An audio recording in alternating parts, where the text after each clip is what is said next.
उनके लिए मैं यही कहूँगा यार, काइंडली आप जैसा लीडर हमारे पास भी हो। हम भी यार जैसे इंडिया की तारीफ़ कर रहे हैं, मोदी की तारीफ़ कर रहे हैं, हमारे मुल्क के बारे में भी कोई लोग वीडियोस बना के तारीफ़ करें, हमें खुशी होगी वो यार। नरेंद्र मोदी साहब के दिमाग में बैठ के और उनकी कोर टीम के दिमाग में बैठ के सोचूं कि वो क्या सोच रहे हैं, तो वो इस एंगल में बिल्कुल भी बात नहीं कर रहे हैं। वो तो ये कह रहे हैं कि भाई पाकिस्तान से बात करनी कौन सा हमारे लिए जरूरी है, हमारी कौन सा इकोनॉमी रुकी हुई है। इंडिया में पिछले साल 44 अरब डॉलर डायरेक्ट फॉरेन इन्वेस्टमेंट आई है। हम तो 1 अरब डॉलर के रूल रहे हैं ना, वो 44 लोग लेके आए हैं उनको। वो देखना चाहते हैं कि हमारा डेस्परेशन कितना है। अगर मिसाल के तौर पे अगर आईएमएफ का एड रुक गया तो हमारा हालत श्रीलंका की तरह हो जाएगा। ट्विटर ट्रेंड देख रही थी, वहाँ पे पोस्ट किया हुआ था लोगों ने, श्रीलंका बनेगा पाकिस्तान, खुदा ना ख्वास्ता। लोग सड़क पे आ जाए समीना, फिर कुछ भी हो सकता है। एक ही कॉर्स ऑफ एक्शन है, गोलियां चलाओ। सुबह की न्यूज़ है कि जो उनकी पीएम है, प्राइम मिनिस्टर, उनको चेंज किया गया है और उसके बाद उस पीएम ने नरेंद्र मोदी जी का शुक्रिया अदा किया। अभी इंडिया की पोजीशन बदल गई है, हम उससे भी नीचे चले गए हैं। सो इंडिया ने दुनिया को आंखें दिखाना शुरू कर दी। उन्होंने कहा पायन ये जो है ना वो हमें सॉरी हमें ना ये कहें कि हमने पाकिस्तान के साथ क्या अपनी पॉलिसी रखनी है। जय हिंद दोस्तों, very warm welcome to Hindustan special channel. जैसा कि दोस्तों आपने क्लिप में देखा, पाकिस्तानी मीडिया ये चर्चा कर रहा है कि इस वक्त पाकिस्तान को भारत की जरूरत है, ना कि भारत को। भारत को कोई जरूरत नहीं है कि पाकिस्तान से बात करे। भारत में तो पाकिस्तान पर कोई चर्चा भी नहीं हो रही, लेकिन पाकिस्तान में हर कोई आज भारत से जल्द ट्रेड शुरू करने की बात कर रहा है ताकि पाकिस्तान की डगमगाती इकोनॉमी को सहारा मिल सके। पाकिस्तान मीडिया यह भी बता रहा है कि हमारे पास समय बहुत कम रह गया है, नहीं तो हम डिफॉल्ट हो सकते हैं। दूसरी तरफ पाकिस्तान में यह भी चर्चा हो रही है कि काश हमारे पास मोदी साहब जैसा कोई प्राइम मिनिस्टर होता तो हमें भी दुनिया के आगे हाथ नहीं फैलाने पड़ते, दुनिया हमारी भी तारीफ करती। लेकिन हमारे हिस्से में जब भी आई है फजीहत ही हिस्से आई है। दूसरी तरफ भारत में हर साल इतनी इन्वेस्टमेंट आते देख पाकिस्तानी मीडिया के होश उड़े बैठे हैं। आज की वीडियो में पाकिस्तानी मीडिया ने और क्या कहा, तो चलिए दोस्तों आज की वीडियो की तरफ चलते हैं। Thank you so much. Pakistan के लिए तो बड़ी जबरदस्त बात है कि चाइना भी हमारे साथ और इंडिया भी हमारे साथ है। हो कि मैं एक बात बताऊं आपको, इंडिया के साथ पाकिस्तान के ताल्लुकात नॉर्मल नहीं हो सकते अगर मैं आपको नरेंद्र मोदी साहब के दिमाग में बैठ के और उनकी कोर टीम के दिमाग में बैठ के सोचूं कि वो क्या सोच रहे हैं, तो वो इस एंगल में बिल्कुल भी बात नहीं कर रहे हैं। वो तो ये कह रहे हैं कि भाई पाकिस्तान से बात करनी कौन सा हमारे लिए जरूरी है, हमारी कौन सा इकोनॉमी रुकी हुई है, हमारी कौन सी जो है वो, हमें तो पाकिस्तान को पॉलिटिकल कंसेशंस देनी है। तो पॉलिटिकल कंसेशन देने के लिए क्या जरूरी है हमें इमरान खान साहब से पाकिस्तान से बात करने के लिए?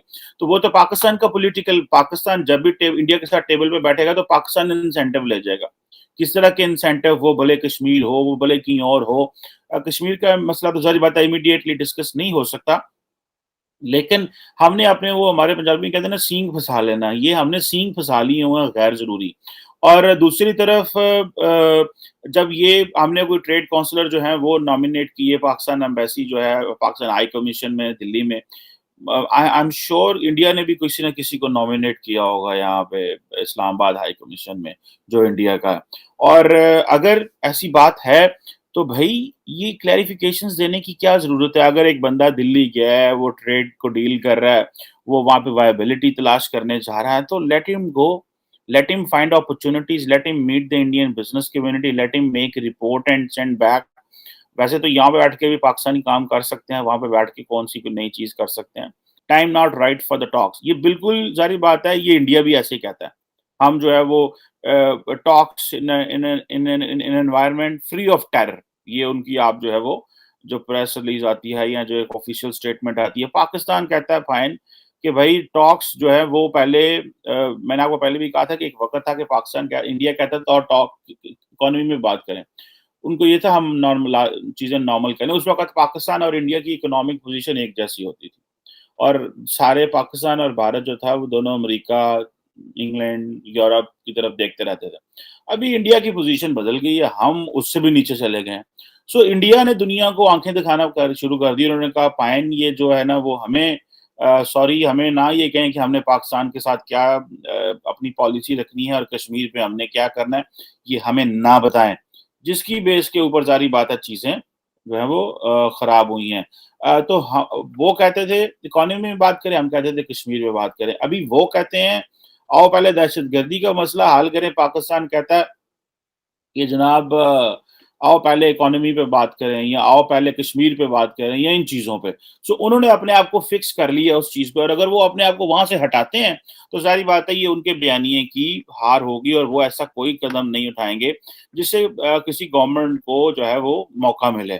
आज का सवाल यह है कि श्रीलंका के हालात से आप वाकिफ़ होंगे। श्रीलंका की इकोनॉमी गिरने की वजह से उधर एक कहर आया जिसमें लोग जो थे वो खाने से हतल हो गए, खाने से महरूम हो गए थे। इतना ज़्यादा उनका बुरा हाल था, माशियत बिल्कुल जो थी वो डाउन हो चुकी थी। लेकिन एज़ कम्पेयर टू अभी देखा जाए आज की सुबह की न्यूज़ है कि जो उनकी PM है, प्राइम मिनिस्टर, उनको चेंज किया गया है और उसके बाद उस PM ने नरेंद्र मोदी जी का शुक्रिया अदा किया क्योंकि उस सबसे बड़ा हाथ चेंज करने में नरेंद्र मोदी जी का था।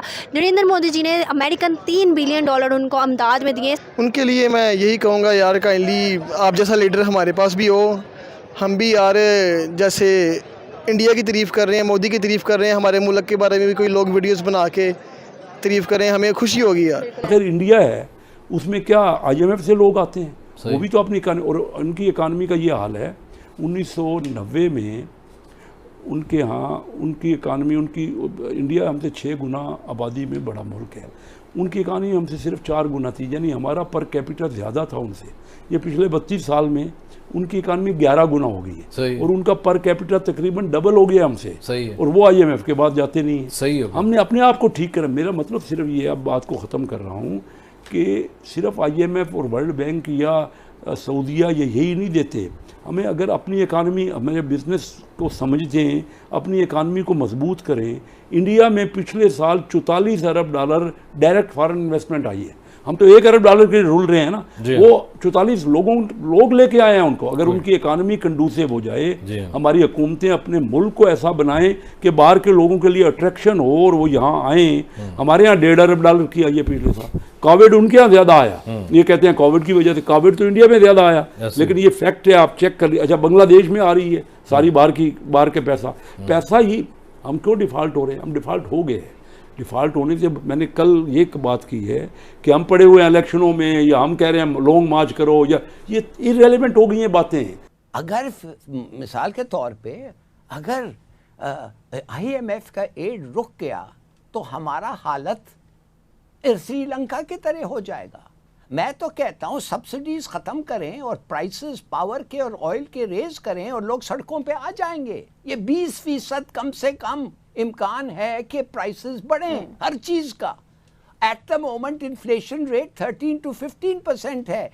एंड ऑफ सब्सिडीज और रेज इन प्राइसेस पता नहीं उससे ज़्यादा चले जाएं। और अगर लोग सड़क पे आ जाएं समीना, फिर कुछ भी हो सकता है। गवर्नमेंट कह सकती है वी डोंट केयर, कुछ करो कि ये लोग वापस जाएं। इसलिए कि फिर एक ही कोर्स ऑफ एक्शन है, गोलियां चलाओ।